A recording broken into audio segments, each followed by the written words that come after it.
I ಮಾಮ ಹೆಗ್ಲಿಗೆ ಏನಾಯ್ತು? ಏ ಮಾಮ್, ಈ ಕಡೆ ಹೆಗ್ಲಿಗೆ ಮನೆ ಜವಾಬ್ದಾರಿ ಬಿದ್ಬಿಟ್ಟೈತೆ. ನನಗೊಂದು ಅನುಮಾನ ಇದೆ ಮಹಾರಾಜರೇ. ನಿನಗೇನು ಅನುಮಾನ?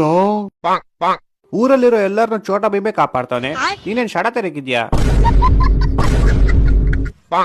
ಹಲೋ. ಹಾ ಎಲ್ಲಿ? ಮಚ ಇದ್ಮೇಲೆ ನಂಗೆ ಫೋನ್ ಮಾಡ್ಬೇಡ, ನಾನು ಯಶಸ್ವಿನ ದಾರಿಲಿ ಹೋಯ್ತಾ ಇದೀನಿ. ಹಂಗೆ ಅಲ್ಲಿ ಮುಂದೆ ರೈಟ್ ತಗೋ, ನಾನು ಯಶವಂತ್ ಮನೇಲಿ ಇದ್ದೀನಿ. ಮಚ ಅವನಿಗೆ ಬತ್ತ ಒಂದು ವಿಮಲ್ ತಂದ್ಬಿಡ ಕೇಳು. Excuse me.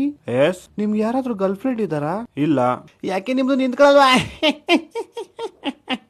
ನಿಂಗೆ ಯಾರು ಬಾಯ್ ಫ್ರೆಂಡ್ ಇದಾರಾ? ಇಲ್ಲ. ಯಾಕೆ? ಯಾಕಂದ್ರೆ ನಾನು ನಿಂತ್ಕೊಳತ್ತೆ. ಬಾ ಬಾಯಿಗಿರ್ತೀನಿ, ಬಾ ಬಾ.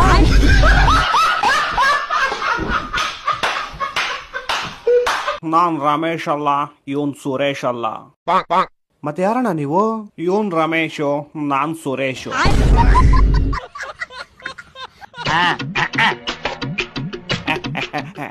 ಅಣ್ಣ, ಒಂದು 10 ರೂಪಾಯಿದು. ರಾತ್ರಿ ಆಗೋಯ್ತು, ಮಿಕ್ಕಿದ್ ನಾಳೆ ಕಂಟಿನ್ಯೂ ಮಾಡೋಣ.